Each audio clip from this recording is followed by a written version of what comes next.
Car में बैठे लोग चाकू साफ देख सकते हैं और दूसरों को चेतावनी देते हैं। हटो हटो, दौड़ो दौड़ो, वे चिल्लाते हैं। सोशल मीडिया फुटेज में एक बुजुर्ग बस स्टॉप पर खड़े नजर आते हैं, तभी हमलावर उन पर झपटता है। जिन लोगों ने ये वीडियो बनाया और लोगों को भागने के लिए कहा, उन्होंने बताया कि बस स्टॉप पर खड़े पीड़ित ने समय रहते उनकी बात नहीं सुनी। जब हम कहते हैं कि चांसलर इंतिफादा को वैश्विक बनाओ, तो ये कोई अनोखा रूपक नारा नहीं है। जब ये बर्बर लोग जो आधुनिक समाज से ज़्यादा गुफाओं में रहने वालों जैसे हैं, from the river to the sea का नारा लगाते हैं, तो ये कोई काव्यात्मक नारा नहीं है। हम आपको यह क्यों कहते हैं? इसी वजह से हम ऐसा कहते हैं। मैं आपको चेतावनी देता हूँ, ये फुटेज आपको परेशान कर सकती है, लेकिन यही हमारी हकीकत है और इसका कारण वामपंथी राजनीति है। YouTube की नीतियों के कारण मुझे कुछ वीडियो को ब्लर करना पड़ सकता है, लेकिन मैं डिस्क्रिप्शन बॉक्स में उनके लिंक शामिल कर दूंगा ताकि आप खुद जाकर उन्हें देख सकें। लेकिन अगर आप सदस्य हैं या पेट्रन हैं, क्योंकि आप पेवॉल के पीछे हैं, तो मुझ पर ऐसे YouTube प्रतिबंध लागू नहीं होते। मैं आपको सदस्य या पेट्रन बनने के लिए प्रोत्साहित करता हूं, इससे चैनल को मदद मिलेगी। लेकिन इसे देखिए, एक पागल सन की जो इस्लामवादी प्रचार से प्रेरित है। मुझे नहीं पता कि वह मुस्लिम है या इस्लामिस्ट, लेकिन वो फिलिस्तीन समर्थक है।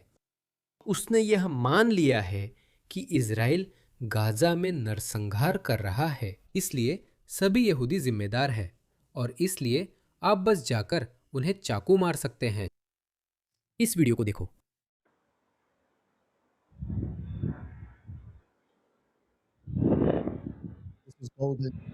गोल्ड हरा है और उसने अभी अभी इस पेड़ के पीछे एक अनजान यहूदी आदमी को चाकू मार दिया। जैसा कि आप देख सकते हैं, वह उससे बचने की कोशिश करेगा, भागने की कोशिश करेगा। सौभाग्य से वह फिलिस्तीन समर्थक आतंकवादी एक मोटा जोकर था, इसी वजह से वह उनका पीछा नहीं कर सका। यह सिर्फ एक एंगल है, मैं तुम्हें दूसरा दिखाता हूं। इसे देखो, यह बुजुर्ग आदमी अभी उठा और अपने काम से काम रख रहा था और अचानक वह सीधा गले पर वार करता है, जैसा कि कुरान में बताया गया है, जैसा कि मोहम्मद हिजाब ने भी तुम्हें बताया है कि कैसे करना है। मैं दुश्मनों के दिल में डर भर दूंगा, उनकी गर्दन पर वार करो।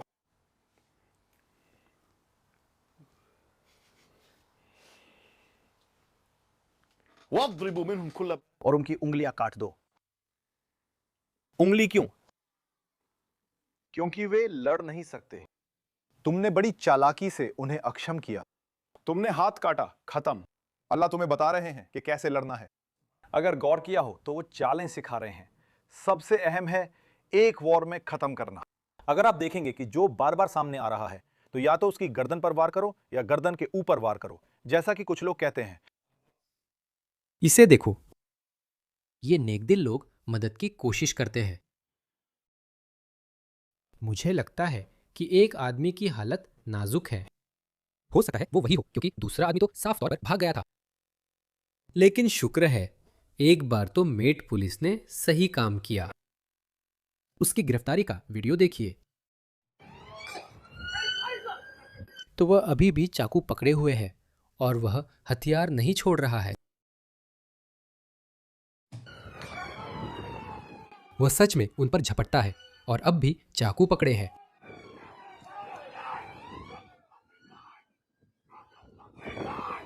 वो चाकू छोड़ देगा।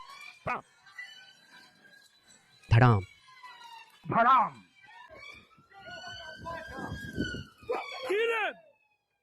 तुम्हें जोर से खोलता है। हाँ। और तुम खुद को जोर से खोलते हो। इससे कितना? मदद। दूर हटो।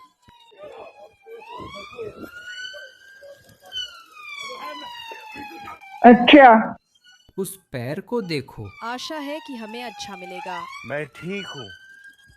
मैं ठीक नहीं हो सकती, क्या तुम हो? मेरे पास कुछ सुई के टुकड़े बचे हैं। मेरे पास मेहनत करने की इच्छा है।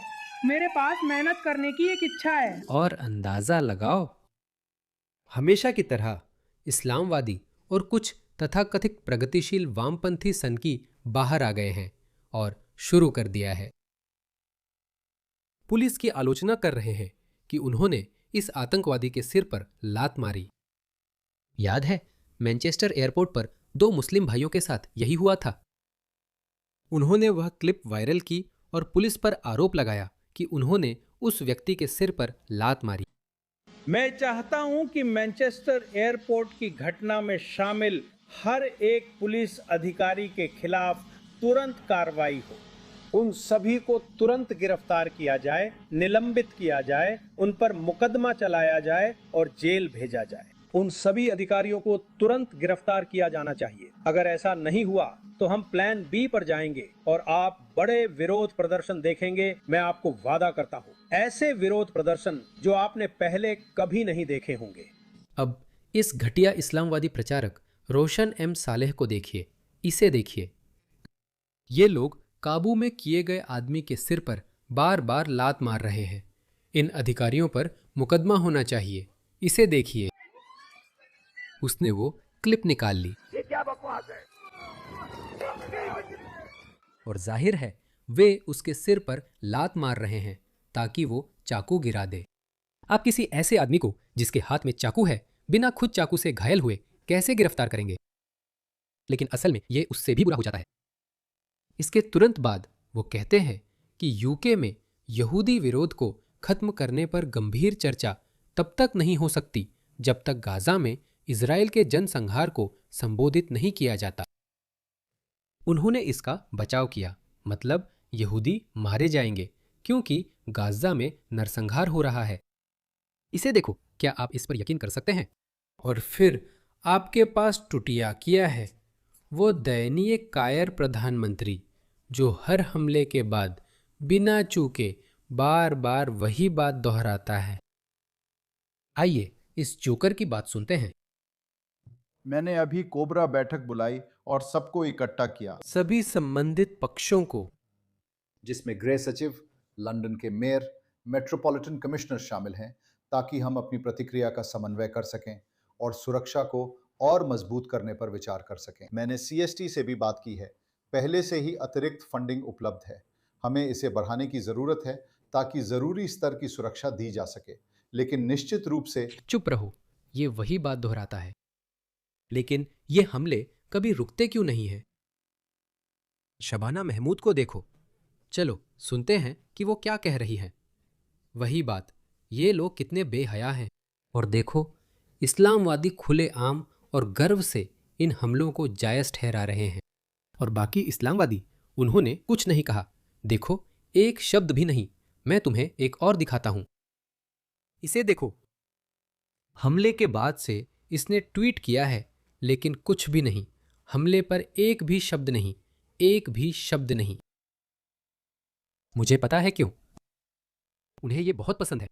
वे चुपचाप इसके बारे में शुआम कर रहे हैं।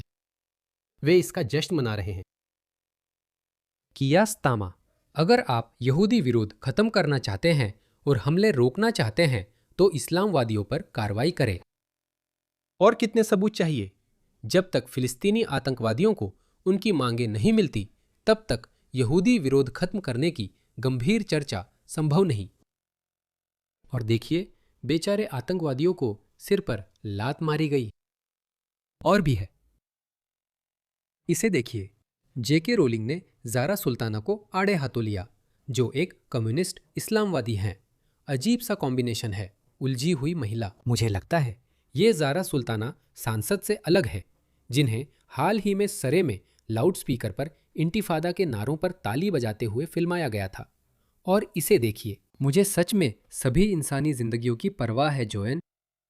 ओह, क्या जेके रोलिंग का पहला नाम यही है? मुझे सच में ये कभी पता नहीं था। लेकिन मैं सोच रहा हूँ कि क्या आपको सच में परवाह है? क्या आपने कभी भी फिलिस्तीनियों के नरसंहार का जिक्र किया है, या उनकी जिंदगियों की आपके लिए कोई अहमियत नहीं है? गाजा में नरसंहार का एक घरेलू आतंकी घटना से क्या लेना देना है?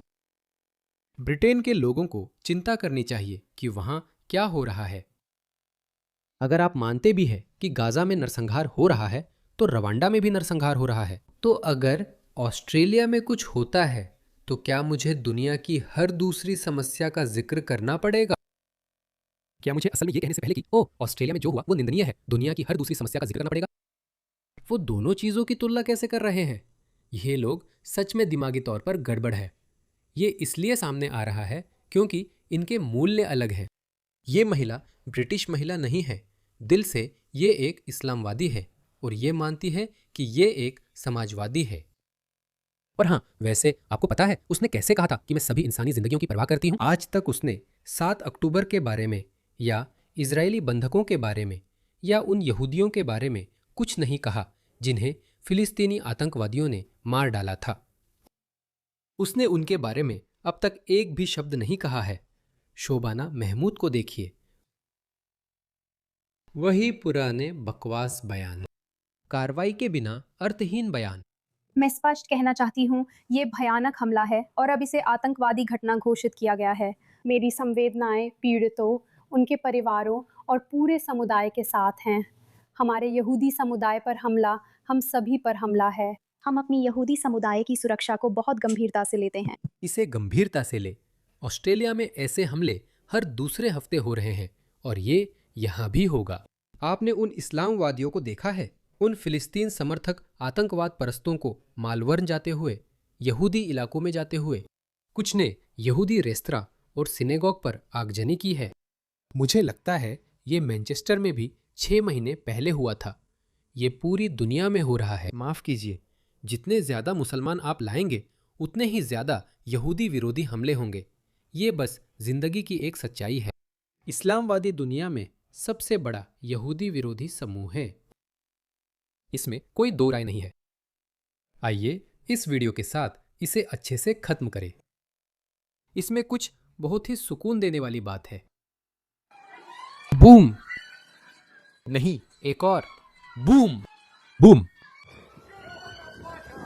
उसे मारो, उसे मार डालो, उसे लात मारते रहो।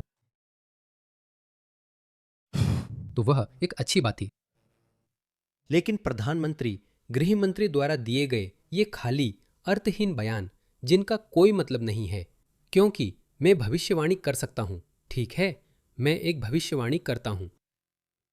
करीब 2 से 4 हफ्तों में किसी और निर्दोष यहूदी व्यक्ति पर एक और यादृच्छिक हमला होगा। एक और हमला जरूर होगा।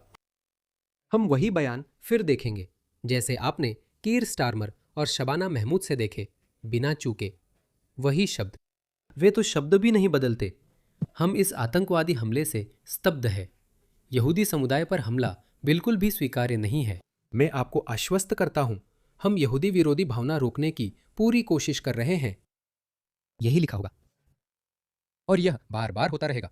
मुझे लगता है कि यहूदी लोगों को इंग्लैंड छोड़ देना चाहिए। सच में, सब कुछ बेच दो, चले जाओ। यूके एक नरक बन गया है।